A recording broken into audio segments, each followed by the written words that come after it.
నమస్తే వ్యూవర్, నేనైతే ఇవాళ బెండకాయ ఎండు రొయ్యల కర్రీ ఎలా చేసుకోవాలో చూపిస్తాను. ముందుకైతే ప్యాన్ పెట్టుకోండి, ఆయిల్ పోసుకోండి. ఆయిల్ వేడెక్కాక రొయ్యల్ని అలా వేయించుకొని ఒక బౌల్లోకి అయితే తీసి పక్కన పెట్టుకోవాలన్నమాట.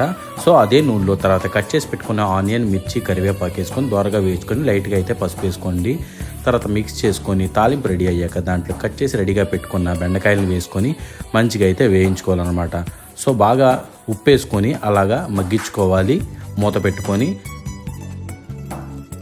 ఇలా మగ్గిన బెండకాయలని కట్ చేసి రెడీ పెట్టుకున్న టమాటాలు వేసుకొని వాటిని కూడా టమాటాలు బాగా ఉడికేంత వరకు బాగా మగ్గించుకోవాలన్నమాట. దాని తర్వాత రుచికి తగ్గ కారం అయితే వేసుకొని బాగా మిక్స్ చేసుకొని మూత పెట్టుకొని ఒక 10 నిమిషాల పాటు వదిలేయాలన్నమాట. 10 నిమిషాల తర్వాత మూత తీసి వేయించి పెట్టుకున్న రొయ్యల్ని అలా జల్లేసుకొని ఒక్కసారి మంచిగా కలిపేసుకొని ఒక 10 నిమిషాలు వదిలేసి కొత్తిమీర జల్లి దించేస్తే అదిరిపోయే బెండకాయ ఎండు రొయ్యల కర్రీ రెడీ.